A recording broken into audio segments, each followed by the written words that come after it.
What is up? I'm Jared Welch. He's Aaron Alterman. It is Thursday, June 16th, and this is Blinkers Off. What's up, man? Feels like it's been forever since I've been on the air. Feels good. You feel refreshed? Yeah. It's weird. I'm used to it. Seems like we've been on the air like every day since 2 weeks before the Kentucky Derby. And like this week was like weird. No Triple Crown. That's nice.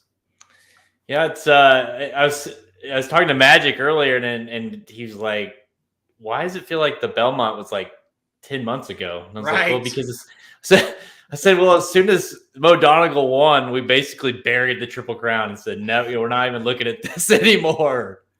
So weird. I hadn't talked to Magic at all about the Belmont or anything, but I agree. It feels like that was a lifetime ago that race happened. Like I feel like we all watched the race, and thankfully it unfolded like we thought it would, and then we're just like, all right, cool, check that off. Can we just get past? Because it was kind of a nightmarish Triple Crown. Yeah, well, the Derby really kicked it off in a historic way, and it got a little goofy there for a while, but it certainly worked itself out with Belmont Stakes Day. That was a very good day, and it makes for a really fun summer now because it's just completely wide open in the 3-year-old, really both divisions. With the way Nest ran, she's not number one right now, but boy, her and Secret Oath like rematching again sounds really, really good. And then Haskell, Jim Dandy, Travers, Pennsylvania Derby, all those races for the males, all going to be really good too. Yeah, and if you're some of those horses like a Zandon or even like a Tabo or Messier, the door has been still left wide open for you in terms of the second half of this year and making a case for being a top 3-year-old, because you just don't like. I guess is Epicenter. I mean, who would get the? I don't think it because he didn't win any of the races. Maybe Mo Donegal. Like, you know what I mean? Like, it's that wide open still to where all you need is a horse to come in and win the Travers and then maybe win the Classic, say, even, or something like that, where a 3-year-old could all of a sudden not have won any of the Triple Crown races and still win like a 3-year-old of the year award. Epicenter, yeah, good point. He's right there. Zandon, good point. He's right there. Yeah, they just got to get hot in the summer because nobody really made that, bam, I'm way the standout and way the one to beat. So that makes those races that much more important. Are you going to be shocked if Zandon wins the Jim Dandy and also wins the Travers? I'm not. No. I'm not saying I'm going to pick him on those days, but I wouldn't be shocked if that happens, So, and then you've got even horses like Jack Christopher, and it's like, you'd be shocked if he wins the Haskell? Right. Yeah. All of a sudden he wins the Haskell and he becomes, he's number one. One of the front runners for the whole thing, So if he can stretch out and prove that he can stretch out, the sky's the limit for him, really. Yeah. Oh, yeah. And we'll see. I think he can do it, especially at the Haskell. But, I don't know about you, but Jack Christopher versus Epicenter in 1 1/8 for the Haskell, if that's where Epicenter goes, and maybe Baffert sends one of those horses, I would be over the moon excited about a race like that. And that's the kind of stuff I think we're going to get. Yeah, let's not forget Bob Baffert likes to run horses in the Haskell and do well in the Haskell. So if he can obviously he comes back here in a couple of weeks prior to the Haskell, and if he can get Messier or get a Taba or someone in that race as well, that makes that race, because what do you do with, like, let's just say Taba goes there. Taba becomes extremely interesting and frustrating too, because he was such a frustrating, awful, disappointing horse in the Derby. But obviously we know the talent was there to run him. You would feel almost dumb if he goes and wins facing the Jack Christopher. And, but that's going to be that to me is even more so than the Travers is going to be the race that even if like Taba were to win it, all of a sudden he puts his name in the front in terms of being like the top 3-year-old. I definitely think with Taba and Messier, if they ship out for a Haskell, a Jim Dandy, a Travers, something like that, they become big-time problem horses for the summer, because it's like, well, what are they really? Are they Kentucky Derby bad, or are they what we saw in the Santa Anita Derby good?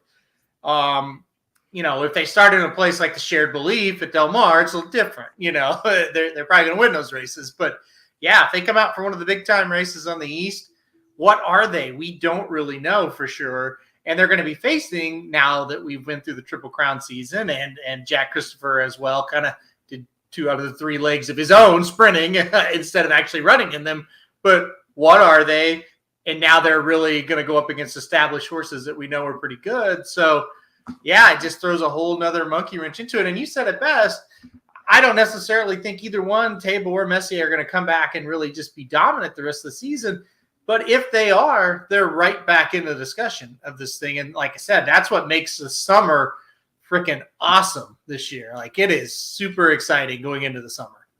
Yeah, and not to keep talking about Taba, but it would be such a he's an interesting, because his story was so interesting, and the fact that he lost Bob Baffert, so you didn't know what he would be like, and now he's going to get him back, and we didn't know what really the thoughts were like. Well, would have the whole they didn't want to run him in the Cincinnati Derby, they they wanted to go to the Preakness and all these different things. Well, when Bob Baffert comes back and makes a plan and say, hey, we're running the Haskell, that you're like, oh, okay. Well, you know what I mean? Like, he ain't running them to just run them. And so whatever you think about Baffert, you got to think when he comes back, he's ready to come back firing. Like, he is going to have some horses ready to go. So definitely be interesting to see. And yeah, those horses have something to prove, but if either one of them, and I don't know, I don't think Doppelganger is on my list. I think those are the two. If any one of those can win one of these, if one of them were to win the Travers or the Haskell, then all of a sudden you kind of forget about the shitty Kentucky Derby. Yeah, absolutely. Oh. And it's just like, well, it's a Derby, just cross it off type of thing, So, and what's amazing, and unless, we see Rich Strike form reversal from what we saw other than the Derby, the Kentucky Derby is going to have very little weight on who actually becomes the 3-year-old of the year this season. Like I said, unless Rich Strike rebounds, and that's odd. You don't get that very often. Usually the Derby is a huge, catalyst to who wins 3-year-old of the year. Probably not going to be this year. No. Yeah, so we had a nice little Belmont day last weekend, and it was like, again, it feels like forever ago. But it was huge. The racing was great. We'll talk a little bit about obviously the Belmont Stakes, Mo Donegal, that performance. We'll dive in a little bit to kind of the undercard and some of our best races we thought. Really just it started off a little weird, and then it kind of leveled off. Flightline was incredible. Stole the show really for the day, I think. And, Mo Donegal, I don't think wowed anybody necessarily, but he also, he was good. I think that the distance, and we said it all along, the distance is what really made him separate from the rest of them. Yeah, absolutely. And it was a great day. I mean, there's so much to say about that day, right? And like you said, the distance really helped him, but we just saw so many just wow efforts all together. Like we titled the guide Belmont Stakes, like not the Belmont Festival of Racing Day or whatever, instead of just Belmont Stakes, because it was just race after race. We were just reacting, going, wow, oh wow, that was good, So it was just a lot of fun all around. What the heck? Rodney Evans football, we love it. Fight on USC, hashtag MOB. What? I love Taba. You're talking to the Taba bandwagon. Like, I'm the leader of the Taba bandwagon. Like, what do you want? I don't know what I did wrong. That was an odd comment. Yeah. I've never trashed Taba once. He was shitty in the Kentucky Derby. I don't know what you want for that. Okay. Anyways, all right. Let's get to today's show. We're going to recap Mo Donegal's win of 2022 Belmont Stakes at Belmont Park. We're going to look at a little bit of the undercard as well, including Flightline's unbelievable victory in the Met Mile. Then we're going to get some rapid-fire selections for some of the greatest stakes action this weekend at Belmont Park and Monmouth Park. Let's go! It sounded like you said Mama's Park. I love Mama's Park. Totally, that's what it said. Yeah, I go to your Mama's Park. Yeah. Yeah, Rodney's upset about Taba for some reason. I don't know. I don't really know what you said that was so offensive. I love Tava. That's the thing. Like, you can give me shit about other horses if you want, but I love Tava. Yeah.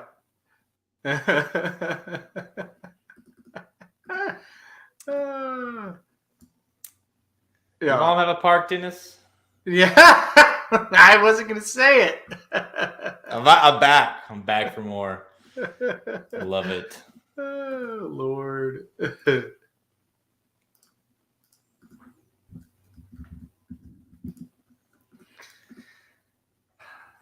All right.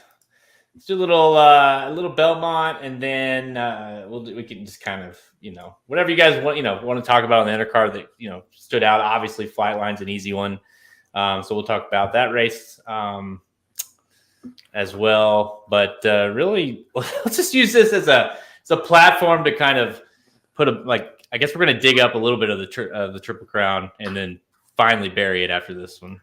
All right, sounds good to me. We might have a special guest on the show here soon. New Kitty is roaming, so we'll see if she makes her way in here. Has New Kitty had any accidents in the house? No, she's really good. She's really good about litter box and everything. So Rodney is really pissed at the biggest Tava fan in the world. That's what I love about this. I know. Jared said it. Yeah, Jared's the biggest Taven fan I know, and Rodney is still mad at you for that. I've liked the horse since March. And I don't even know what you said. It was so bad. Here, hold on. Let me go get Kitty. Okay. Well, yeah. I mean, yeah, the horse ran his third start in the Kentucky Derby. I get it. He was also my pick to win. So okay. What, she gone? She's running around. She'll come in here. She hears my voice. She'll come in here. I'll grab her when she comes in. We can start, though. All right. Tell you what. Oh, there she is. Come here. Come here. Come here. You got people wanting to see you. No one wants to see that cat. Hello. There she is.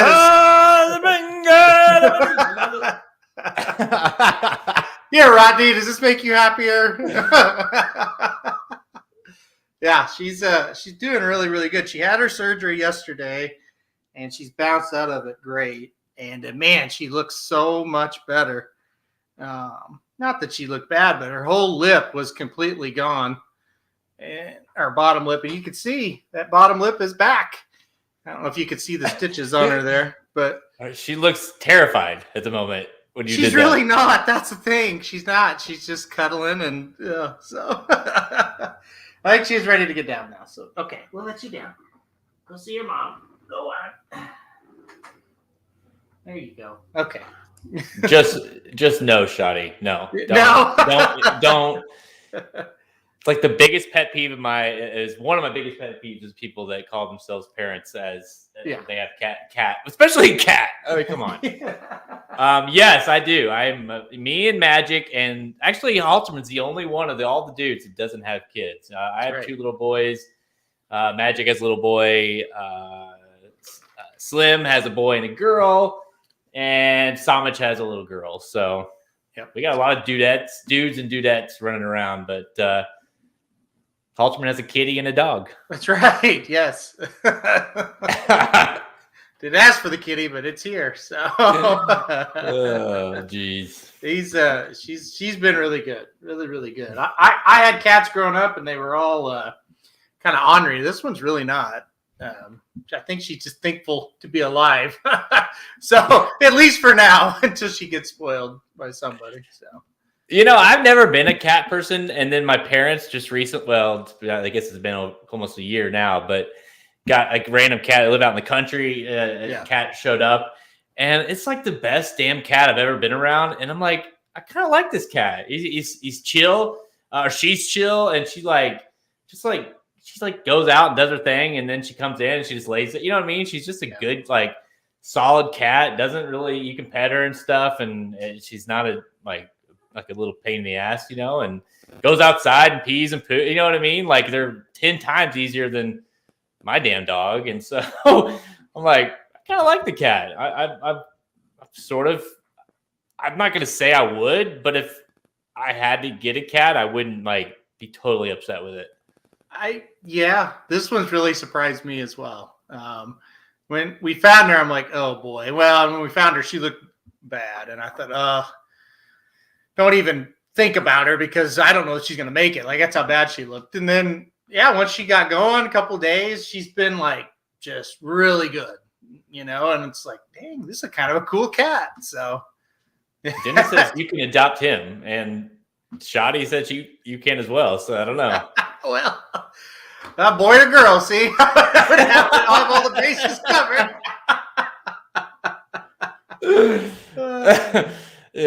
I will pay for whatever it costs to adopt Dennis for you. I'll take care of all the expenses and legal fees if that's what you would like to do. Okay, or not shopping. Well, Shani said she's already adopted by Art. Oh, yeah, I see that now. Okay, so it's just Dennis. Okay, well. Wow. Okay, well. Anyways, all right. right. Belmont Stakes 154 is in the books. Mo Donegal. Just we were all over Mo Donegal going to this race. Finally, we got one right, Halterman. Mo Donegal Nest exacta, the Pletcher exacta. The filly looked really good as well. And more than anything, it looked like Mo Donegal. If you're watching this live, you're watching us on YouTube, I'll go ahead and play the video while we talk about the race. But, Mo Donegal just seemed like this race hit him right between the eyes, and it showed down the stretch. Yep, it was awesome. It was awesome to watch, and you're right. It was kind of therapeutic to watch him do that because everybody knows the disaster as far as handicappers go and trying to pick a top pick for the Derby. That was a tough one to get to with Rich Strike. And then, Epicenter I thought was a pretty good bet in the Preakness, and he just didn't get it done. And so you're kind of going in here going, my gosh, I can't miss all three of these races this year. That would just be awful. And so it was awesome to see Mo Donegal get the job done. And the key, if you're watching it live or even if you're listening to us, we can describe it pretty easily. He sat a lot closer to the pace than he normally does, and he was still able to kick home, probably because of what you said. That distance really hit him right between the eyes. I cannot talk more, give enough credit to the two Skippy Longstocking who really made this race go. I thought, We the People, I don't think We the People love the distance. That's first and foremost. I think that kind of showed. But he also didn't get an easy lead. He did get the lead, but Skippy Longstocking was there every step of the way. And especially when the real racing kind of got going and the far turn and they hit the stretch, Skippy was right there. He was not letting the one, and we said it all along, the way the one wins this race, if he separates, he's got to separate as they get in the turn and separate as they get up turn for home. And he just simply did not do that, which put Mo Donegal, I mean, you're looking here before they even get to the turn, and Mo Donegal's 3 links back. Nest is right there as well. So those two sitting that trip, plus the pressure Skippy was able to put on We the People, just really made the race go, I thought, for Mo Donegal. Yeah, I absolutely agree. I think Skippy really helped us. I'm with you. I'm not sure We the People was going to hold off the two Pletcher runners, but I sure like that Skippy Longstocking made it. Undoubtedly, he wasn't going to hold off those runners. You knew at the top of the stretch where maybe it took mid-stretch to get him if he didn't have Skippy Longstocking kind of bothering him the whole race. And now you see we're here in the stretch and look at Nest, man. This horse just tries and tries and tries to get Mo Donegal. Mo Donegal gets a jump on her and Nest just couldn't make up the ground. But these two Pletcher runners just ran incredible races. Dude, and watch this. Let's see if I can go back to let's go right here to right when they journey for home. Nest gets a brutal trip here, kind of has to stop and then go out to the outside of Mo Donegal. So Mo Donegal got the best trip there, and then Nest starts coming back at him. And I'm not going to say, I don't know that it would have changed the outcome, but but I certainly know that you and I would have been sweating a little bit more had she gotten to where she never had to leave the rail, because she had to stop a little bit of her momentum and then come out and then come back in to kind of try to run down Mo Donegal, which obviously cost her a few lengths at least, but clearly the second best of that race. And maybe was, I mean, what a day for Ripoli, you know? I'll tell you what, it's a great day for Ripoli, and it's a great day for a horse like Ness, who just ran so well. And give credit to Irad. He kind of stuck Ness on that rail the whole way around. If you watch the replay back a few times, he's trying to get out on Ness. He's trying. He never really did. And I think Irad kind of knew Ness was the biggest challenger, and we're going to get the jump on her here. And so it was a good ride for sure. But Ness ran fantastic. If she doesn't get that trip, if the rail maybe opens up for her, I'm 100% with you. I think we're going to sweat this one out to the very end. Maybe she gets it done. Who knows? We'll never know that. But yeah, it was great. And imagine if Mo Donegal was back kind of in last where Rich Strike was, like he normally is. Ness would have just swung out, been 3 wide, got the jump on him, and she would have won, right? So once again, it's that being a little bit more forwardly placed was able to get Mo Donegal to the winner's circle. Yeah, and Slim, you're right. She had a poor break too. You know, I'll rewind it here again. I just showed it, but you can see her there. She kind of comes out of the gate, stumbles out of the gate, and then she has to basically go to the back of the pack there. And for a second is right there with Rich Strike there. You know, so she ran a unbelievably good race considering she was facing boys. She certainly showed more than her counterpart Secret Oath did in the Preakness. And that now you could say maybe that was a 2-week layoff for Secret Oath versus, you know, Ness being more rested. I don't know, but Pletcher, give him a ton of credit. A lot of people thought, wow, I can't believe that he would run her here. But he said all along the biggest reason why he wanted to run her here was the distance. And like we've been saying, other than Mo Donegal, who definitely not say he tripped out, but he got a great trip. She was definitely right there in terms of this distance, hit it right between the eyes. And no doubt they're going to target the Alabama with her. Yeah, exactly. And that's a 1.25 mile race, the Alabama. And I think that race for Ness she'll be really, really tough to beat, right? And then the Coaching Club American Oaks is the first one. It's at 1 1/8 miles. Both these horses, meaning Secret Oath and Ness, are pointing for both of those races. So we could see him square off twice at Saratoga. And I mean, listen, Secret Oath's got her once. And now if we see 2 more times at Saratoga, these two square off, we're going to know by the end of that series, you know, so to speak, who the best of the two are. And there's not going to be many excuses. You get 3 cracks at it here. So it's going to be a hell of a lot of fun without any doubt. And I'm with you, like Ness at 1.25 miles in the Alabama kind of gives you chills a little bit thinking about how good she might look in that race. Yeah. You know, Shadi says she wants to see Ness and Secret Oath in the same race again. Who's better? Do you think Ness is? I think Nest is a little bit better, yes, but as of right now, I have Secret Oath ranked number 1 in that division over her because, hey, we have to go off, you know, Secret Oath has never lost against the girls this year, I should say, and Nest got beat by her in the Kentucky Oaks. Yeah, there may be excuses, but that's how it goes, right? But I do think Nest is going to be the top horse in the 3-year-old female division once it's all said and done. You know, and Rodney asked, you know, how good is Mo Donegal? I know you and I both have Mo Donegal ranked, I think you did as well, ranked number 1 in our latest NTRA poll, just because he beat the horse that won the Preakness back in the Wood, and then he just won the Belmont Stakes. With a better trip, he certainly is placing better than 5th in the Kentucky Derby. So to me, he was the number 1 horse, and I didn't necessarily think too hard about that. But it really, you can kind of throw him and early voting and even Epicenter and Zandon and even Jack Christopher all there in the mix. And like we said earlier, they're all right there. No one's really got a huge standout. But Mo Donegal, especially coming off of this win, to me was an easy number 1. Yeah, I think he's number 1 because all the reasons you laid out. I put him there, you know, just thinking, look, He beat the Preakness winner. He beat the Derby winner, and he won a Triple Crown race. He won the Wood, which is a huge prep race. And, his loss at Gulfstream, I don't hold against him because it's just mile 16th at Gulfstream. There's no way he's ever going to win that. So, yeah, I've got him number one. But it's like you said, it's a very, very soft number one. There's no stretch a dozen horses that could end up being number one by the time this thing is over. And it's just going to have to take a couple of big wins throughout the summer and then on to the fall. That's just it. So Mo Donegal, it's Mo Donegal, Ness, and Skippy held on for second or third, I should say. The payouts weren't anything dramatic, just due to the kind of the chalky,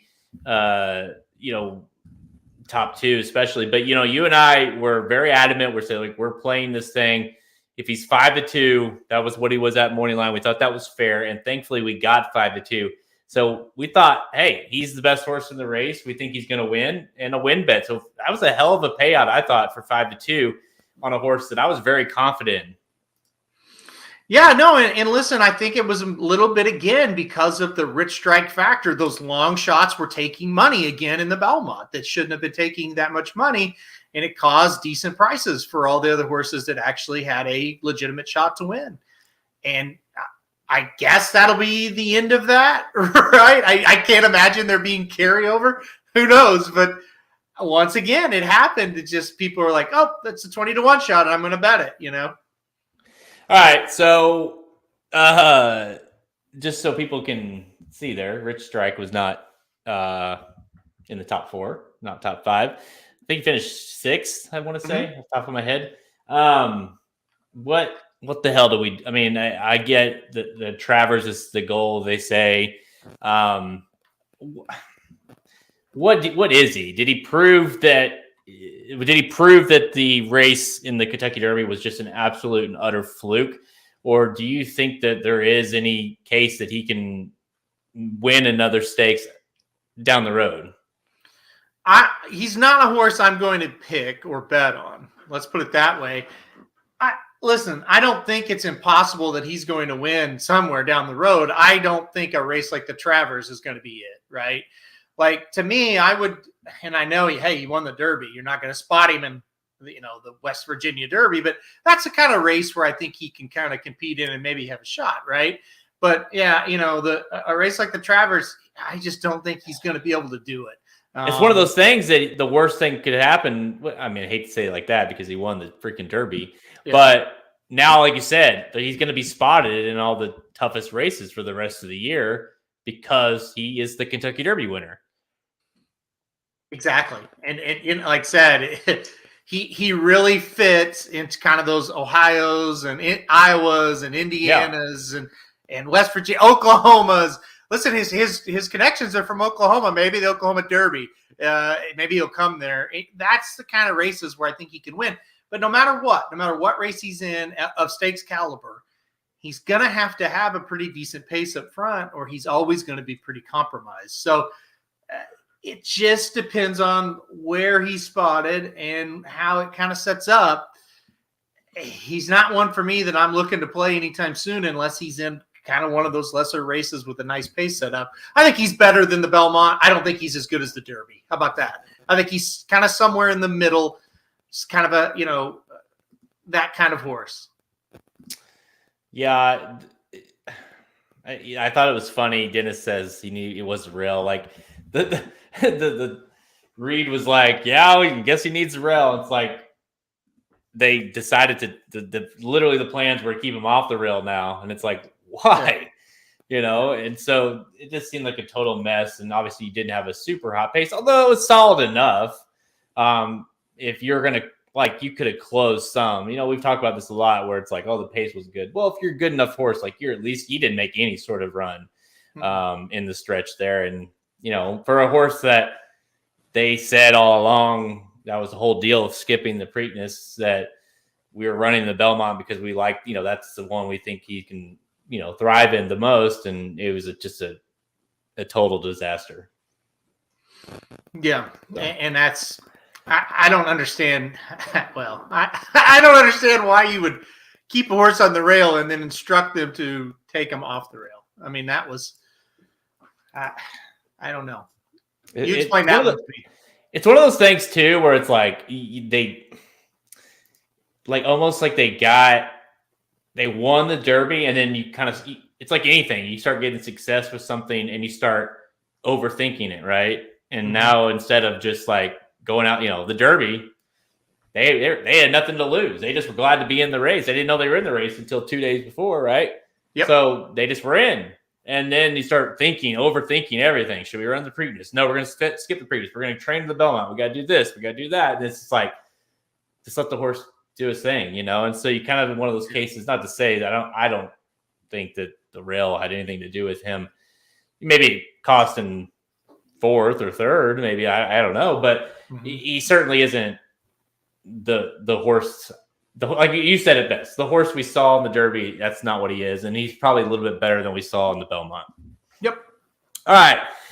So before the Belmonts, we got to talk about this because this was such a critical race for us in the Bankroll. If you played the Bankroll and you hung in there with us in the Bankroll, congratulations, because we started off maybe the worst we've ever started in any Bankroll article we've ever done. We were down like, I don't know what, we were down close to $200 starting off, and just came roaring back. And this one was one of the big bet cashes we had on the day. We'll talk about that after the race, but let's start by watching this freakish performance of the Met Mile and Flightline, who we said could not lose. And, he made us sweat it out a little bit here early in the race.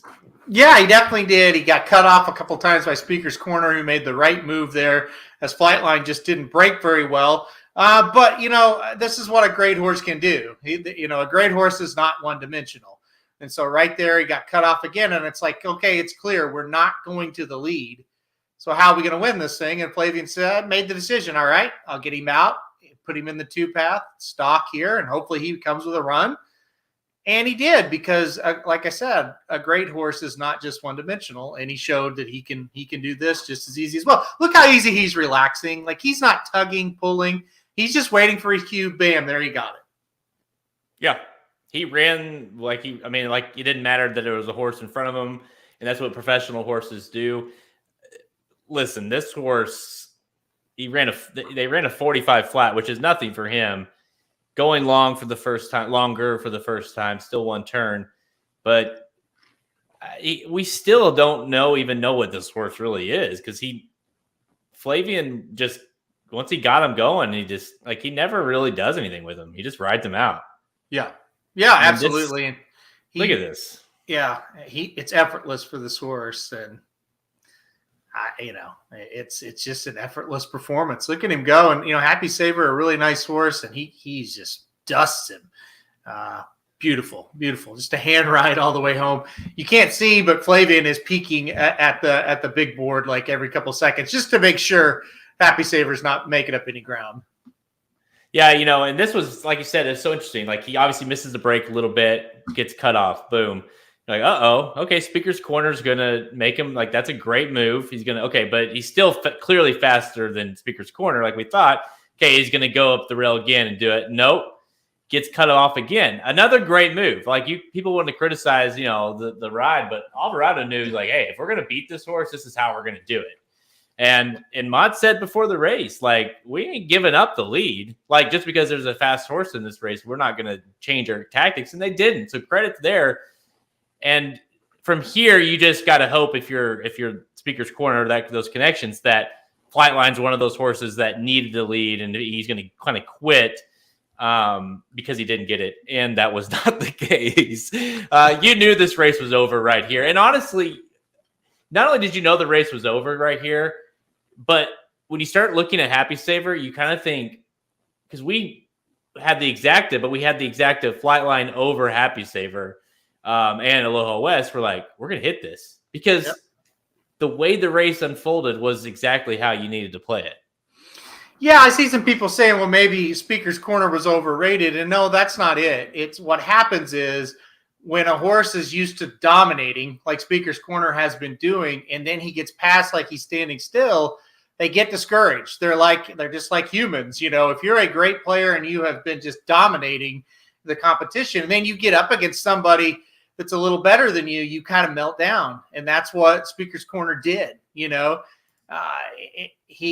past. He works hard to get the lead. Usually in this situation, he just puts him away at the top of the stretch. And then when he didn't, and that horse just passed him, he just packed it in.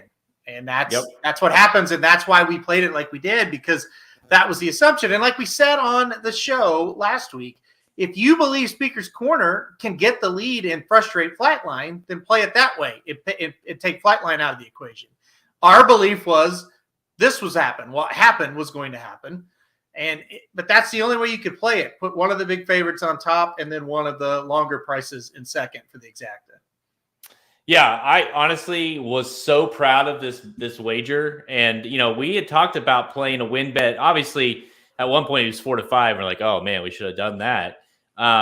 But we changed it after we had kind of talked about it in the Bankroll guide. So listen, and you laid it out. If you let the race play out, like Flightline is probably going to give him all he wants and more. And we think that he's better than Speaker's Corner. So let's just toss him out, because the likelihood of Speaker's Corner staying on after Flightline, dusts him is unlikely, especially when you have a few horses like Happy Saver, like Aloha West, who could be coming late. And, that's the way the race unfolded. Although we did not think, at least I did not think, that you would assume that Speaker's Corner quit because he could never get to Flightline. Well, the opposite was true. He was able to get the best position he could and cut him off and keep him at bay, but it still just proved to still not matter, because Flightline might, and we said it before, and I remember watching him in the Malibu. I talked about watching the Malibu back, if you guys didn't, before this race. It's like you just saw that race, you knew he was special. And it's not just us. Like, you compared him a little bit, the way he runs down the stretch, like the way he runs a little bit like Pharaoh. Bob Baffert even has said that about Flightline being compared to Pharaoh. This was last year. So it's not like we're the ones like, oh, like that's crazy. No, like this horse, if they can keep him together, and that's a big if, like he could be one of the best of, at least in recent history, in terms of, especially, we just don't know what he is, because now it sounds like they're either going to go Whitney or Pacific Classic. And yes, that seems to be the next race, not like a goal. So they're obviously keeping the spacing as much as they can to keep this horse fresh and sound. When you have a horse that goes this fast, this easily, like they can sometimes get hurt. So you got to think Whitney, Pacific Classic. If that goes well, you go to the Classic. If it doesn't go well, then you aim for like the breeder, the Dirt Mile or something, which was a win and you're in for the Met Mile here. Yeah, I mean, you're wasting your time trying to play against this horse at this distance or shorter. He is just way, way, way too good. If you want to try to beat him from a betting standpoint, and I am not saying that I'm going to, but if you want to try him, the perfect time is the next time, because he's going to go 2 turns, 1.125 miles or 1.25 miles. Now, even if he doesn't run well at that distance, or will there be horses in the race that can beat him? We'll have to wait and see. But that is the true only test that's left, is can he go 2 turns? Going from 7 furlongs to a mile, I knew was not going to be a problem. But the 2-turn thing is going to be a test. But here's the bad thing if you're trying to beat him. The breeding says he will be better going longer.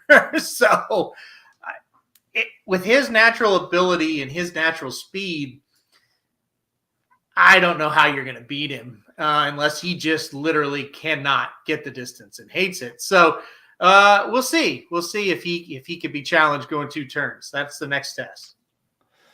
Yeah, who knows, right? Like you said, like the breeding suggests that he will want to go longer, and he has that potent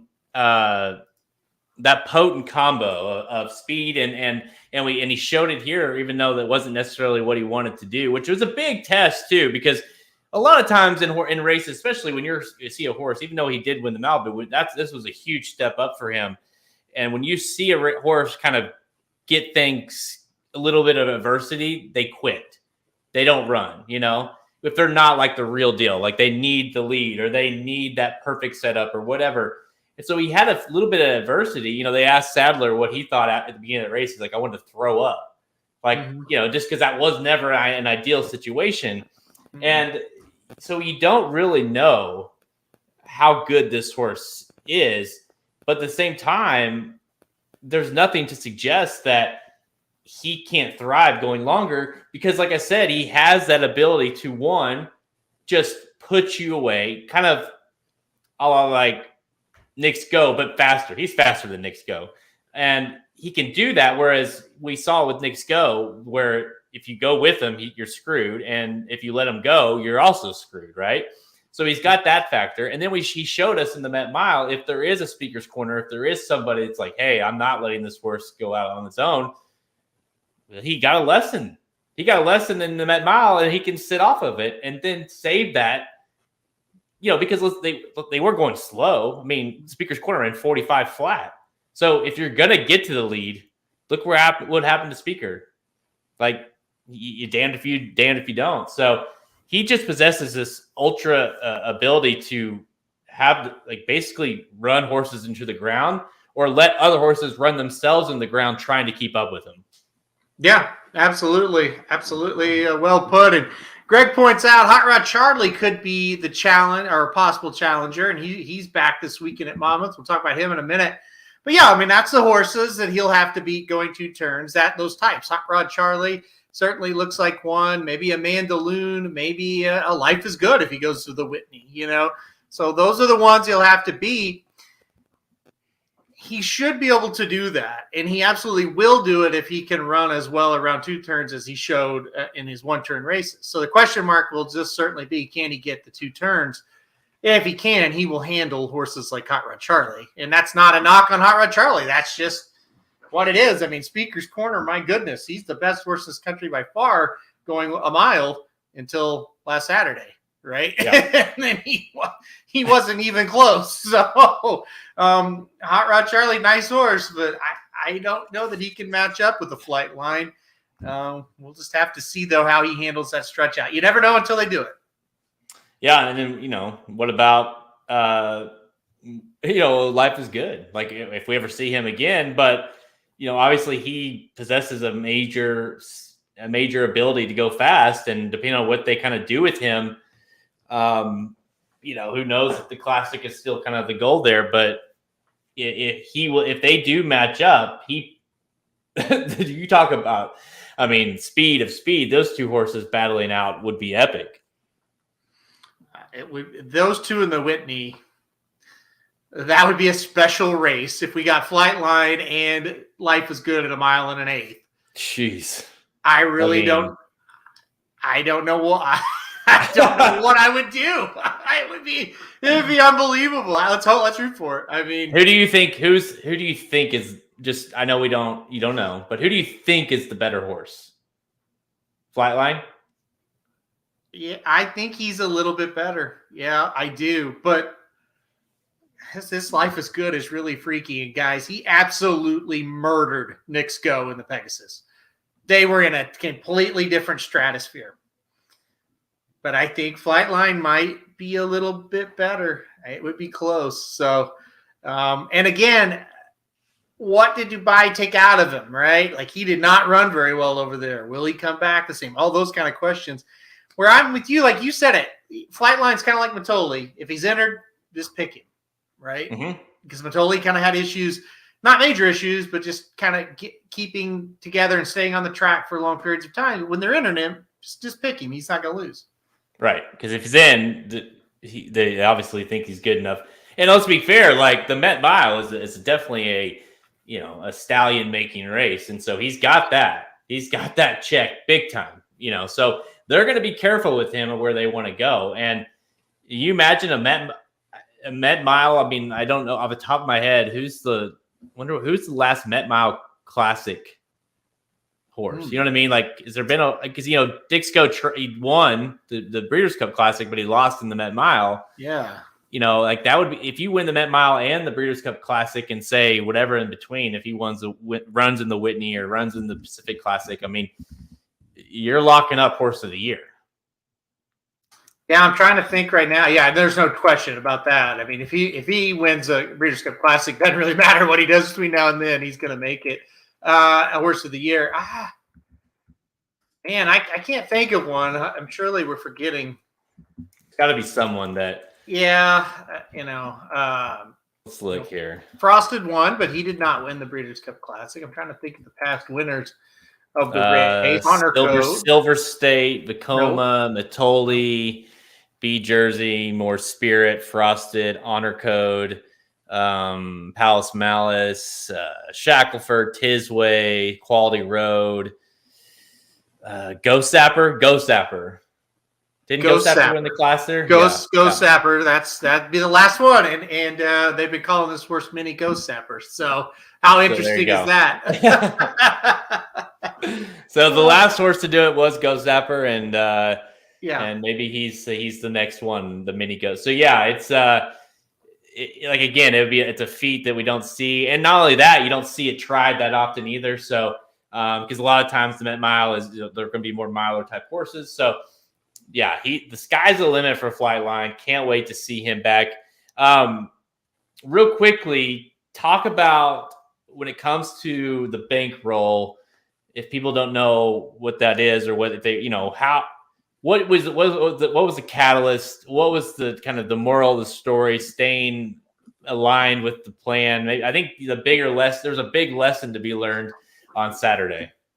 Yeah, and I think we kind of talked some people through it on the live stream, because people are going, well, what do we do here? We it's like, no, you don't change anything. You just play your opinions. It'll come around. And so yeah, what we do for the big guides, which Breeders' Cup, Pegasus, Kentucky Derby, Preakness, Belmont, Travers. That's our schedule for Bankroll articles. Jared and I put together an article, and we give you the exact plays that we're going to make on all the stakes races for those big days. And so we were down about $160 going into the last 4 stakes races. We missed a big $100 win bet, and that got us behind. And like I said, we weren't panicked, but we were definitely down and like, God, I can't believe we missed that big bet. And I think people were panicked a little bit, but it came in for us in the Jaipur. We hit the trifecta, ended up making about $170 profit on that race. Jared talked about the exacta we hit in the Met Mile, and that got us about $80 profit. And then we rounded it out with a $50 win wager on Mo Donegal for a big time profit. I think that made $125 or $130. So we ended up at $187 ahead with an ROI of 48.4% for this one. Yeah, it was like I said, it started off brutal, with obviously the pick 3 got nixed with Speak of the Devil. And of course, Echo Zulu scratching early in that thing. Speak of the Devil was awful. That was another killer. You missed you missed this pick 3 here, and Latruska even was awful as well. Jack Christopher got us a win, but it was nothing, right? Because he was pounded. Yeah. Latruska was awful. And then this is when it started, the Jaipur. Yeah, this was such a huge trifecta box. Credit goes to you for kind of deciding to box that versus at first we had a part wheel there. You really liked True Valor, which was helpful in creating some value in that try box. And then, of course, the Flightline over Happy Saver. The Manhattan we never really would have gotten to with the Lone Speed Rabbit, the Chad Brown Rabbit. And then, Mo Donegal sealed it. So being able to cash 3 of the last 4 bets, and all of them being $100 or more, was huge and kind of getting us out of the red and into the black in a big way for sure. So I was really proud of this one, especially with the way it started. For sure. Absolutely. It definitely was a downer. We were really upset, and we really take them personal, and we were down. There's no question. And the way this turned around was incredible. I kind of wanted to run through the numbers. We've done this 11 times now. We started with the 2020 Breeders' Cup Guide, and we've done, like I said, Pegasus, Kentucky Derby, Preakness, Belmont, Travers, and the Breeders' Cup in 2021. And then the races so far, Pegasus, Derby, Preakness, Belmont this year. We have, through 11 guides, we have a 22.3% positive ROI. So very happy about that. We've wagered $4,345, and we have returned $5,313.70 for a profit of $968.70. And like I said, 22.3 ROI. So I'm proud of them. We started this kind of off a whim in 2020. We thought, oh, this would be really cool. And like I said, if you played them all, you're up 22.3% what you invested. Yeah, almost $1,000 you're up just off of playing these. Just and to be fair, like, and to be very clear, like, we are literally betting these with our own money as well as we go. If we're at the track, we're obviously there betting. If we're at home, we're betting. So we're betting these. And so now, one, yeah, it sucks when when you lose however much money on a bet personally, but also like we're telling you, hey, this is how we're betting this, bet with us. And if we lose something, we hate it. It kills us. So we don't want you to lose money either. So to kind of stay the course and come back strong. When's the next Bankroll article we'll be doing in the guide? The Travers Stakes will be next. So the Travers is next. That'll be the last Saturday in August. It is the Midsummer Derby. It is the biggest day of the year for a lot of us. Love the Travers over anything else. And like I said, we got huge race. We have guides. Like we will do a Haskell guide. We'll do a Whitney guide. We'll do a Pacific Classic guide, but they will not have the Bankroll articles. But the Travers will have the Bankroll articles. So we'll gear up for that again. Like I said, I think that's August 27th this year. And listen, the Travers, let's see. Yeah, August 27th. And that is gearing up to be a freaking awesome day. So already we kind of realize that that's going to be pretty big. So the Travers, just so you know, last year returned a 34.3% ROI, a positive ROI, made $127 on that day last year. So hopefully we can have some luck again this year. Yeah, that was the frustrating thing about this Triple Crown trail up until Saturday was we usually do really well in these big races, these big days, and I think, we struggled in the Preakness. The Derby was kind of a wash, didn't do great, did hit some, but the Belmont and the big racing, those days where you have the multiple grade ones and just back to back, that's when we thrive. That's when I feel the most confident. And it was good to see us kind of come through there at the end and those good horses run. And like you say, the Travers is a day like that where the good ones show up and you can pound your opinions. So we look forward to that coming up. And that's a wrap. That's a wrap on the 2022 Belmont Stakes Racing Festival. We'll see where some of these horses show up. Congrats to Mo Donegal winning Belmont Stakes 154. Where will these horses come back? Where will Flightline come back? Where will some of these horses show up next? You got to stay tuned to racingdudes.com. But a wrap on Belmont Stakes 154. Congrats, Mo Donegal. Bury the Triple Crown. Bury it. It's over. Throw the dirt. Throw it. Stomp on it. We're done with it. Finally. That's right. The Dave Barista. Barista. Yeah, Dave Barista used the free picks this week. Got a huge superfecta and a pick 3. That's awesome. That's what we want to see. Wait, you mean that you use picks? What? That are for free? Like 99.9% of our site is free? Oh my gosh. Yeah, by the way, Shotty, like that was the best. Like, so Saturday, I like, it was such a letdown, or not like, I don't know, letdown's the right word. I was so, it's after all the day and just, the exhaustion, and we did a 4-hour show and of course being down, and then you kind of get back up and then you hit the winner and just like you just kind of like just decompress. And I'm off everything. I'm unplugged. I'm watching some bullshit movie or something on Netflix or something, just to kind of unplug. And I get on Twitter like 10 o'clock or 11 o'clock at night, and it's like blowing up. I'm like, what has happened? And like, for once, it wasn't me who caused some sort of debacle on Twitter. And I was like, oh, well, that's what it is. But I just thought it was funny that Twitter blew up, and here I was, like, I wasn't even a part of it. I felt great about that. I felt someone else to blame. Drunk Samich was to blame. Oh, God. Drunk Samich fell for the troll bait. this time because he was too drunk to not fall for it, I think. Some of those, I was like, you're like, yeah, someone's had a little bit too much because I couldn't even understand some of the words that were being tweeted out. Well, Samich, he knew better not to do that. I don't know why he did. I think he was just angry, and then that was just it, But the inside the pylons guy. I mean, if we cured cancer, it wouldn't be good enough, and that's how. I mean, he is a professional troll, and I give him credit. Like he's good at it. Mm-hmm. Some of the other guys, one in particular, has a huge hard on for us. Like he is obsessed with us. And I don't know why. Never met him. Never had a bad word to say about him because I don't really even know who he is. The Dempsey dude? Okay, 2 of them. Yes, him and that Zaccoli or whatever. Oh, I know, right? Like I don't get it, and I don't dislike him. I have no idea why he hates us so much and piles on to everything. I don't even know who he is, and I look back and I'm like, have I been mean to this person and I don't know? No, I haven't.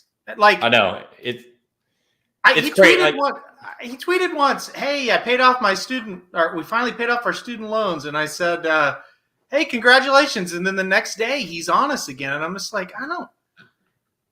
To you people not inside the pylons, I don't care. Like he doesn't like hardly any of us, and that's fine. Like the thing about him, I don't even dislike him. I think he's funny, but he's like worn out his like trollism because it's like deaf ears to me now.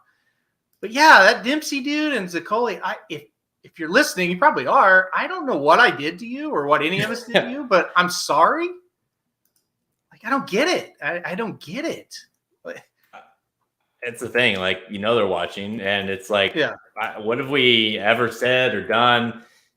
God forbid we've developed a business out of something we love and have had thousands of people that have come through Racing Dudes over the years that have gotten into the game because they just saw something we've done and don't even use our picks. They just watch these shows and they love racing, and we've it's like, oh, that's awful. It's like you can not like what we do. You can not like people that pay for picks or whatever, but it doesn't mean like you gotta like talk shit and it's just like I just have never understood, like people don't realize what we literally did this from nothing and have developed and that's probably what it comes from, is just that we are what we are and they are what they are and they're not what we are, you know what I mean? And that's I think that honestly is the biggest thing is we've developed something from nothing and they're haters about it. I guess. I don't know. Again, if you 2 guys that are listening, if we did something to you that pissed you off, like let us know and we'll talk it out. But my goodness. And like if we didn't, I don't know, like get a life, I guess. Like I don't know. I don't understand why you would care so much. And like I said, it's not like we knew anybody in racing. Maybe that's it. We're outsiders and they don't like that. I don't know. Yeah, I don't know. Hey, someone asked, where did I see it? Someone asked where the upcoming, so the upcoming schedule, I went ahead and put it, I don't know if you can click that link or not, Rodney, but you can go to just search in stake schedule, horse racing stake schedule on Google. It's Blood Horse runs it. It's pretty automatic in terms of kind of the what's up next, and it obviously has not just US, but it's got Ascot and stuff like that on there as well. So I use that. I know Halterman uses that a lot to see what's up. Also, if you want to like know a particular track, like a lot of times I'll look at Saratoga stake schedule, or look at Monmouth stake schedule, or whatever to see the actual upcoming schedule as well. So any of those are usually pretty accurate. So yeah, for sure. And Rodney, I think you asked a question like, what are the next big races? The Haskell certainly is next, and then the Jim Dandy, which is the first weekend in August at Saratoga, and then also the Travers, which is the last weekend in August at Saratoga. Those are the big 3 that are coming up next. But that Saratoga meeting, there's a big stakes pretty much every weekend, in the same way with Del Mar. So keep your eyes on those two. Because I know, Rodney's, you're a little bit new. I think you said to the game, a few weeks back. So those are kind of the big ones. Yeah, and if you're looking for not shameless plug here, but our Breeders' Cup page, for this summer is going to have everything listed here in terms of what the upcoming winning your in races for the Breeders' Cup. We have a list here that keeps it updated. Obviously right now we're in Ascot. July's got all these races for Gulfstream, Churchill. Of course, they got the new East, Midwest, that kind of thing going on. So this kind of gives you an idea of what, of course, like the Haskell, it's a win you're in for the Classic. So it kind of gives you an up and running schedule. The breederscup.com has this schedule as well. But kind of the updated list here of what's the races coming up. And these are as far as the summer racing goes, these are big, the ones you really need to watch in terms of kind of the build up towards the Breeders' Cup in the fall. All right. Okay. We say let's do some couple quick rapid fire here. We got the poker at Belmont and 3. We're going to talk about 3. Basically the late pick 3. I guess 12, 13, 14 at Monmouth Park. So, all right. Time for rapid fire presented by BetPTC. Bet with the racing dudes at BetPTC and get $200 new member bonus at betptc.com. Use promo code DUES and you can get that $200 bonus and you can bet with us. That's what we use at BetPTC, betptc.com. Say that 10 times in a row. All right, let's kick things off at Belmont Park in the poker. I barely know her. All right, Saturday, Belmont Park, race 6. The grade 3 poker stakes, $250K for 4-year-olds and up to 1 mile on the turf. Field of 5 sounds like it's going to be scratched down. No, I'm sorry. Public sector is going to run. I think we thought public sector would run at Monmouth. So it is going to be a field of 5. Public sector versus Mason, the 2 Chad Browns. Which one you got? I think Mason is kind of a standout in here, no matter how you kind of cut it. I don't think public sector can beat this horse for sure. I mean, you look at it, it's like, okay, well, maybe a horse might get loose and maybe Mason can't run him down. Well, that horse is Wolfie's Dynaghost that could possibly do that. Mason beat Wolfie's Dynaghost by 22 3/4 lengths last time out in a similar situation. I don't know why Mason keeps showing up in kind of these easier fields, but I don't think it's going to be a problem for him here. I think it's an easy win. No. And by the way, I basically am Michael Scott, and I watch so much of The Office that when you see poker, anything for her, I'm like, I'm a child. Okay, maybe that's why people don't like us. Yeah, I guess. Yeah. See, that's what she said, Shotty. See, I could do it all day. That's also what she said. Okay, Mason, I'm with you. I like Mason here a lot. I'm with you. I kind of feel like it's weird that they keep putting this horse sort of in mild spots, but maybe we'll see this horse better this summer. Maybe that's what the deal is. Kick things off in that Maker's Mile. Still, damn near won the thing and then was dominant. I just feel like this horse is kind of just like back-to-back triple-digit buyers to kick things off in the United States. Public sector hasn't sniffed that. None of them have, frankly. And really, you don't. I like the fact that Mason has that forward ability to kind of be close enough. Been very steady at running the mile. So Chad Brown kind of knows the spots. And you got to imagine at some point we're going to see, I guess, Saratoga, right? You'd assume Mason's going to show back up in a grade 1. I would think so. Yeah, maybe the 4-star Dave. Sometimes this is kind of a prep for that. Although you could probably run a couple or one more time before the 4-star Dave as well. But yeah, you're going to see this horse in a grade 1 soon, I presume. Yeah, Mason for me as well in the poker. All right, let's go to Monmouth Park. We'll kick things off with race number 12. The TVG.com pegs the stakes, $150K for 3-year-olds going 1 1/16 miles.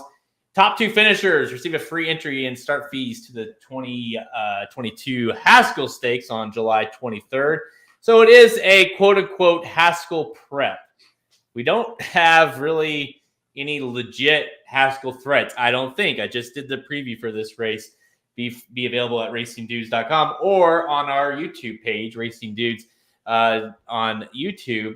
I do think there's one horse in here that it might be able to compete in the Haskell. I'll let you kind of talk about this race. Number 4, Electability, 9-5 favorite. I don't know about you, but I'm playing against. Yeah, here we go, Jared. Going to your park, old Mommy Park here. And, and like Shoddy says, bring out the whips when you go to Mommy Park. All right. Yeah, the whips are back at Mommy Park. They were not there last year. Who loves whips? Who's that? Your mom. I knew that, but I set you up for it. All right. So the 12th race, it's the Pegasus Stakes, not the Pegasus World Cup.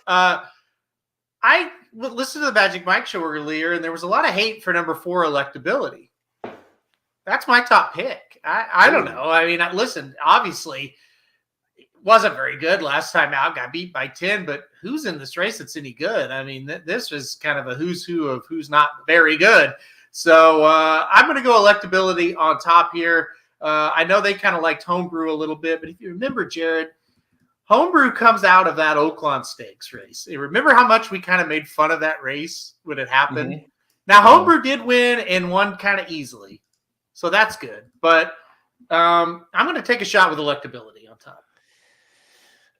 Electability is probably the one you can rely on, quote unquote, so to speak. We get, that the Peter Pan is a little deceiving. Got beat by 10, but I mean, it was 10 links to We the People, and then he was right there with, Golden Glider. The problem is, and I don't want to put too much stock into the Peter Pan one way or another yet, because, it was on a sloppy track. We the People maybe didn't want to go as long as he did in the Belmont. Golden Glider was awful in the Belmont as well, so maybe that race wasn't too good. I think we showed that. Homebrew, Kuchar did come back to win, so that you have that. I just think Homebrew, and I think it's a very soft argument, but Homebrew, in my opinion, is the one horse of this bunch who is possible to be like, I wouldn't even say a threat, but I could hit the board kind of candidate in the Haskell, and I think that's because Homebrew obviously had the hopes at one point. This horse was the favorite of the Smarty Jones. This horse was a favorite prior to that race. This horse was the favorite of the Oaklawn Stakes that you're talking about. Brad Cox, you have it's not like we've not seen this before. Mandaloon won this race, not to say he's anywhere in this ballpark of Homebrew. Mandaloon won this race, of course, last year. So, well, quote unquote, won it. We'll talk about that in a second. But Homebrew to me is the horse that has the least, the most upside. And I get why you would like Electability. I think Electability has a big chance of wiring this field or trying to wire this field. I like Homebrew to be kind of that late presence and kind of present a threat to him as they get hit the top of the stretch. What about, and I can't believe I'm going to say it, a horse that I think is possible is Dash Attack. Okay, go. Dash Attack. If it rains, he'll win. If it doesn't, he will lose. That's Dash Attack. Yeah.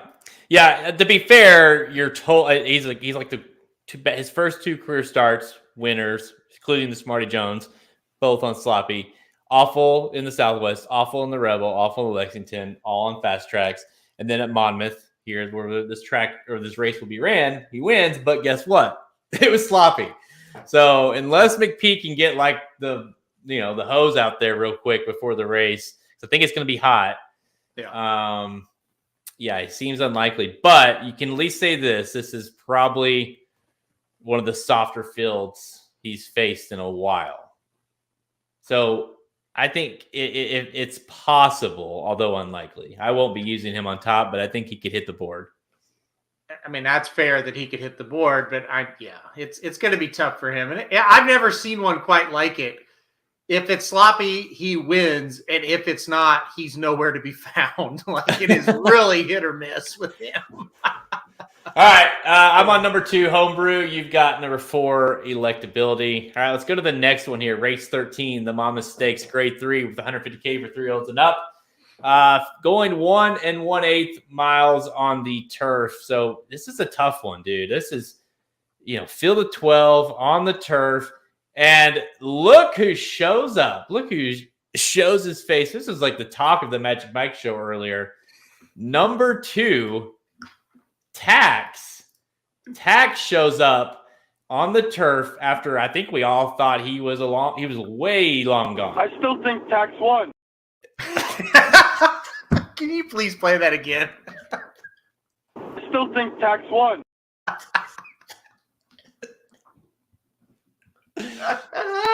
You're welcome.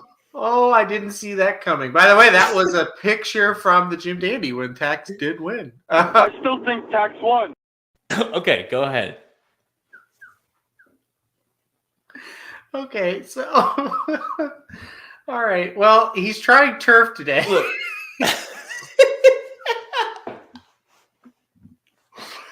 All right, let's compose ourselves here, folks. Okay, so Tax. By the way, if you're listening to this on the pod version, you've got to pause it right now and go to our YouTube page or go to the website and watch this part because the video is worth everything you do to stop this right now. But go ahead. Did you make that? Did you create that? I did, yes. Okay, so Tax. You're welcome. Coming on that's really good. It really not very often I get caught off guard. You caught me off guard with that one. Tax hasn't been seen in 511 days. The last time we saw him was at the 2021 Pegasus, where he was 10th, beating 14. He's back. He's on the turf. We'll see what he does. I'm not too worried about him. There's some real winners in here, a.k.a. horses that don't like to win, like Sacred Life, who I'm going to try to beat. You said it. This is kind of a wide open scramble. A lot of different ways you can go, which is weird because I think we're on the same horse. I went number 5, Ever Dangerous. Horse coming off a layoff, but Weaver pretty good off layoffs. Johnny Velasquez will pick up the mount as Public Sector is going to scratch, and that means Johnny Velasquez will be aboard. Ever Dangerous here. Look, horse, like I said, coming off the layoff, super consistent, has been up against some good horses and been competitive. I think he gets the job done here. Yeah, I don't know about you, would have made this race maybe a little easier for me if Public Sector was in here, just because I think that may have picked the horse. Chad Brown's won this race. What has he won this race? Like 4 years in a row, 6 years in a row, something crazy. So obviously trying to, beat him, Sacred Life, he still has Sacred Life. It's challenging, and I get that, but I'm with you, and I think Magic, I want to say he used him. I know Samich picked him as well, but we're all on number 5, Ever Dangerous. That's 6-1. I love that. This horse I love the fact this horse has a lot of early pace presence if possible. We've seen that in the past. Also a horse that has a lot of late. And, we haven't seen this horse since Saratoga last summer. That's the concern. But man, this horse just last year he was tough because every race he ran in, he ran well, ran second, ran third in the Appleton, ran third in the allowance race at Churchill, then went to Saratoga, ran second in the big allowance race. He's just been up against good horses and just runs his race. Got to think, surely, eventually, this horse can break through. 6-1, and I liked him when he had no rider. I definitely like him with JV. So to me, he's dangerous here. He's ever dangerous. I'm gonna try to create some value here, and that's kind of the key here because the race prior seems very possibly chalky, and the race after chalky, and the race after could be extremely chalky. So I'm on number 5, Ever Dangerous, but we all wish our boy good luck. I still think Tax won. Okay, the last up here, let's go to race 14, the Salvador Mile, grade 3 worth 150K for 3-year-olds and up, going 1 mile, field of 7 lines up here, and all eyes on my boy, number 3, Hot Rod Charlie, making his return. From the Dubai World Cup, nearly won the Dubai World Cup. Haven't seen since. Mike Smith gets them out here. No Flavian Pratt. Biggest threat, in my opinion, is, and on the morning line, is number one, Mind Control, who's kind of a specialist at this distance. Can Hot Rod Charlie be beat here, or is this simply a prep for bigger and better things, and he's going to steamroll him? I think Mind Control can beat him here. I think this is a spot where he could. You got Hot Rod Charlie coming back from Dubai. He'd been over there. He ran 2 races. He ran extremely well in both of them. Maybe Mind Control can upset him in the spot. I mean, listen, Hot Rod Charlie should win without any doubt, but we've seen him lose races that he shouldn't have in the past. Look at the San Antonio at Santa Anita. He was 1-5 and he lost. He lost to Express Train. So I'm going to pick Hot Rod Charlie on top here, though. I do think he'll get it done, but I do think if you're going to play an alternate here, Mind Control isn't the worst one to try to beat him. The only problem with Mind Control and why I didn't put him on top, he hasn't looked great in his first 2 races this season. So he's certainly going to have to improve a lot. I don't think it'll be enough. Interesting final thought here. Mike Smith is going to ride. I thought that was very interesting. And maybe I'm reading too much into it, but I'm like, that's interesting. Wonder why Mike Smith is aboard. I don't know who told me. I saw a Magic Mike, maybe Magic said it. Someone said it, that Hot Rod, that Mike's been working Hot Rod. So we'll see if that's actually true or not. But I believe that's the case. Why that is. My biggest thing I'm with you. If he's going to be beat, I do believe it's Mind Control because, coming off of the layoff, you going a mile, which obviously Hot Rod Charlie can win at a mile, but he also is a horse that likes to go long. You could see him making a move, running late, just not getting to Mind Control, right? Because of the short 1 mile race. Mm-hmm. My biggest factor though is Hot Rod's not slow early. He'll be right there with Mind Control. I don't necessarily think that he's going to get some massive run. You know what I mean? Where he's going to have too much to do. That's the biggest thing. He possesses a lot of early speed. He has a win here. I know he doesn't technically, but he did win the Haskell, right? So we know he likes Monmouth. And that day he did come off a little bit, but he can be close to the pace. He's such a versatile horse.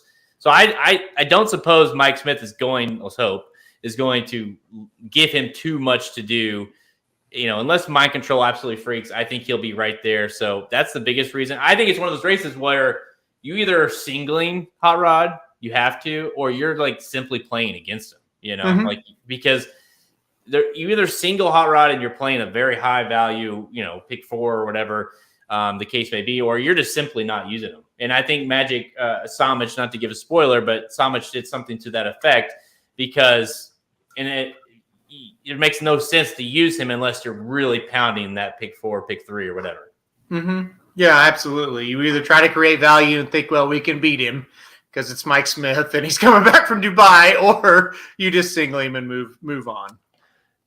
We talked a little bit about him earlier, Hot Rod Charlie. How good do you think he is? Of course, he did just come off that near win in the Dubai World Cup, ran a huge, great race, but his kind of MO last year was good, not great. He ran a good race. Well, he ran a great race, frankly, in the Belmont, but just was beaten by a better horse in essential quality. The Haskell, he was able to win, although he did not end up winning the race. He wins the Pennsylvania Derby. Breeders' Cup Classic, he wasn't quite good enough. Knicks Go, Medina Spirit, essential quality, all a little bit better than him. He wasn't quite good enough to win the Kentucky Derby.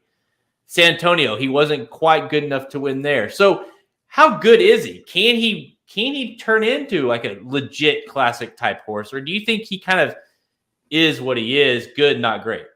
I still kind of have him as that.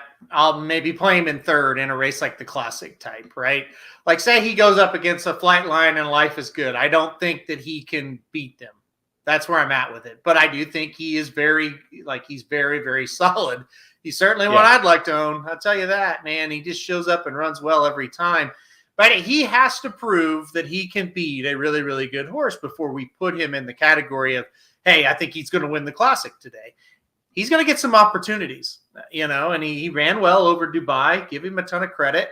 Now he's back, and let's see what kind of resume he can build. He's very, very talented, but is he the upper echelon? I don't think so. Not as of now. He's 4 years old now. He's not raced a race in the United States as a 4-year-old. He's had 2 races this year. Of course, they opted to run the prep prior to the Dubai World Cup in Dubai at Maidan. So we've not seen him since December in the United States. So yeah, definitely be interesting to see as a 4-year-old in the States. And hey, listen, he was 94-1 in the Breeders' Cup Juvenile. And he's earned over $5.1 million in his career. So whatever you want to say about him, if he is good enough, he's not, who cares? He's $5.1 million in 4 wins in 15 starts. So how about that? Let's not forget, this horse had a run of shitty luck too. He ran a Belmont, like you said, that's good enough to win most years. He would have won this year's. Yes, he would have. By the way, to that point, and not to go like last year versus this year, but what did Mo Donegal get? Like a 96 or something? 98 buyer? 98. 108 he earned in the Belmont. Yeah. Hot Rod Charlie did for a second play. Go ahead. Yeah, exactly. He ran a race that's good enough to win a lot of Belmonts, whether you look at buyers, whether you just look at the eye test, the times, whatever. And then let's not forget, this horse was the best horse for sure in the Haskell. Right. Not to say he shouldn't have come down, because you can't knock a horse down. Okay, that's clear. But he was the best horse in that race. Yeah, I know. And dude, like, I don't think you can really give a lot of like issues, like a lot of like excuses, but he was right there in the Derby to win that thing too, and just couldn't quite get it done. And like I said, couldn't quite get it done in the Belmont. Got DQ'd in the Haskell, wins the Pennsylvania Derby. So that was great to see him get that redemption. But, didn't quite get it done, whether it was he's tired or just wasn't good enough in the Classic. But yeah, he's a horse that he certainly has the ability, and he could get, he's an Oxbow horse. So he's going to keep showing up for these kind of races. And he's a fun horse to have, I think, because, like I said, the expectations were never really there early on. So this is all gravy for them. I love it. So hopefully he has a huge career the rest of this year, especially into the Breeders' Cup Classic. We'll be rooting for him. Number 3, Hot Rod Charlie, to win here.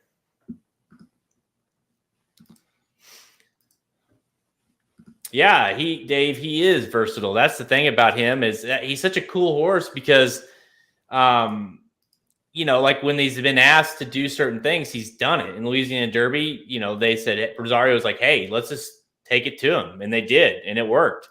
In the Belmont, that's what they did. Pratt was like, hey, we're going, and he just a suicide type pace for the Belmont. He damn near stays. He damn near does the thing, and in the Haskell, the one that he was the best horse, he came off of it. In the Pennsylvania Derby, he went gate to wire. So yeah, he's a very versatile horse, and one that, he took 3-4 starts to break his maiden, right to the Breeders' Cup Juvenile, damn near wins that race. Just an unbelievable story for this horse. Yeah, I think, I don't remember who said it was, if it was Dave or Greg, but he's really easy to root for. He's just kind of cool. He's a really cool horse. He looks cool. He's a good looking horse. He's just a cool horse. Yeah. Yeah. He's cool. I got nothing but good things to say about him, but I got to be honest also, my assessment of the horse, I don't know if he's good enough to win one of those huge races. We'll see. Yeah, you're right. He is he's a gutty horse. He just really is. And so those are easy to root for, because they lay it down. He lays it down every time. You go back and look at him, really any race he's ran in, prior to, breaking his maiden, he's giving you an effort, he shows up, and a lot of times he's not quite good enough, but he's right there. And his record indicates that, 4 wins and 15 starts, but he also has 4 seconds and 3/3, and the win, the quote unquote win in the Haskell is not included there because he was DQ'd there. So really he's got 5, so really he shows up every single time. Absolutely. So let's hope he does it again. I'd love to see him have a big year. It'd be great to kind of get over that hump a little bit and just throw his name in the hat to be one other. Again, like you said, we haven't seen him, in the United States this year. No, I'm excited. I'm excited to have him back. All right, that's all the time we have. Check us out at racingnews.com for our free picks and our premium selections on our products page. Click the Get Racing News Premium button at the menu at racingnews.com to learn more.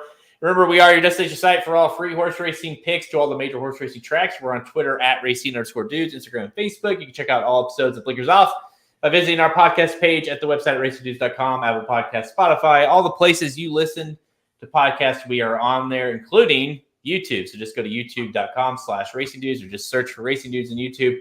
You can watch all the episodes of Blinkers Off on here as well. Okay. Whoa.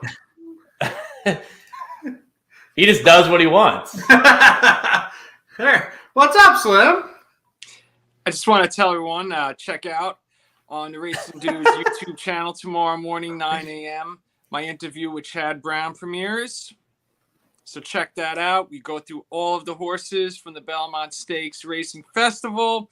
And then on Saturday, 9 a.m. on the Racing Dudes YouTube channel, my one-on-one with Mo Donegal's half-sister, Prank, in the Todd Pletcher barn, also goes live on the Racing Dudes YouTube channel. So I'm self-promoting.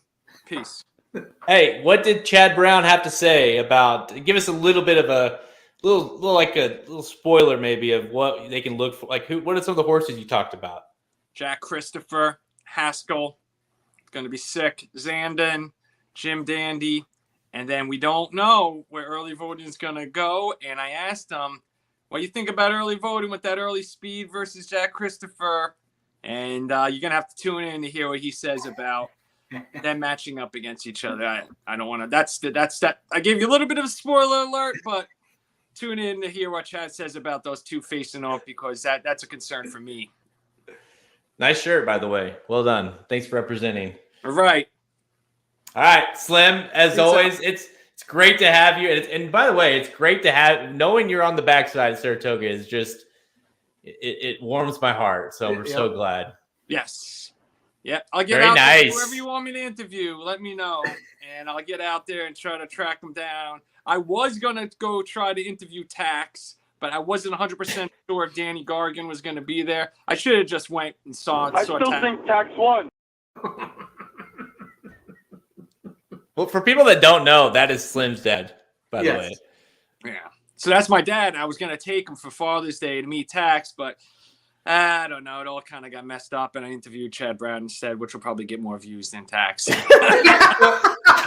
what we've learned is it's more views over Father's Day. Got yes. it. Yeah. Yes. Just do me a favor and make sure your dad sees that clip, by the way. I will. Okay. I didn't want to Hey, barge Slim. in. Just saying hi. Later. All right. See you, Slim. There we go. There it is.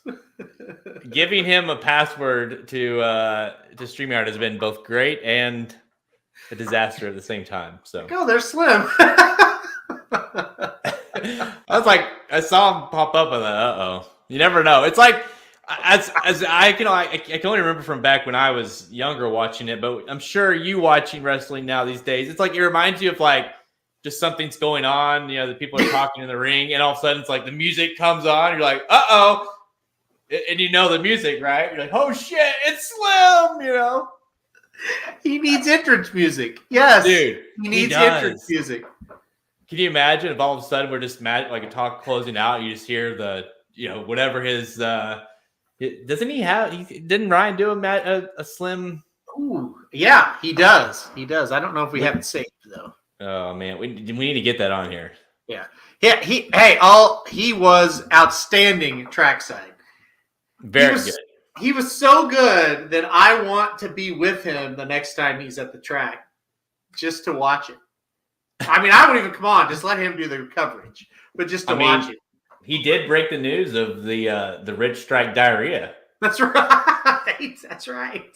So, if you use that, and I did, and someone for real, I don't remember which race was it. Oh no, it was Tribhuvan. Remember someone bet him watching our live stream because he was like, and it's a ridiculous angle, but he's like, I saw how he was trying to kick Slim and he was definitely on his toes, and so I bet him. And you're like, hey man, whatever works. I'm all about watching Slim just to see it. One of these days he's gonna get his ass laid out by one of these horses, and I'm here for it. So no, now come on. I mean, I hope he's okay, but it'd be talk about views. That's ultimate. That's great footage for us. That would get a lot of views. Yes, that's true. There was a few times on Saturday where because his reception was spotty, and so it'd be like, oh, did something happen? Is he okay? And then you come back, all right, well, he's good. He didn't get laid out somewhere. I kept looking for the track feed just to make sure there wasn't some stoppage of some guy in pink pants that got laid out in the paddock. So, good Lord, it's great. Yeah, there is some worry that goes along with it, but he survived it. All joking aside, especially as we get closer, we're literally a month away now from Saratoga starting. His analysis, his footage, his what is going. I mean, we live and breathe this game, and it'll be helpful for us. And so, him talking to these guys on the backside, getting the analysis, getting the coverage, and as we get into Saratoga, he'll be doing more, daily type stuff as well. So it's good stuff, and it's good. It's always good when you got Slim turned on. Not that. That's what she said. No, not. That's what Slim's wife said. Maybe, I don't know. I'm not touching that one. Well, I'll be checking my phone for a message from her here soon. So, anyways, all right, that's it. Go check out the Magic Mike show. They did the Monmouth Park late pick 4. So if you want some more analysis of those last 3 plus the one before that, the 11th, make sure you go check out the Monmouth Park late pick 4 preview on the Magic Mike show. All the same podcast platforms. It's been real, Halterman. It's been great seeing you. Thanks for the update Thanks for the update. Yeah, thank you. Thanks for the update on the kitty. I was watching for her to come back in. I'd grab her again, but it looks like she's gone downstairs to mess with the dog. So I saw the wife posted it on Facebook. So I like I told you last night, you are owners of a cat now. So don't give me the bullshit of, oh, it's going to be like we're going to just milk them back to health and no. It's it. You're it. It's fine. I want to keep her. Yeah, it's going to happen. The wife is just so worried about the dog that I just don't know that we'll get to keep her. But I want to. I like her. I'm being honest. I like her. So just think of the possibilities. You guys could train. What if the cat could ride Philly or something? You could do a whole act. Yes, we could do some YouTube videos. Racing's a little slow right now. How about a cat riding a dog? Let's try that and see what it would happen. We need some views on the old YouTube. We got cat races, dog races on the old YouTube. All right, that's a wrap. I'm Jared Welch. He's Aaron Alterman. Good luck this weekend, guys.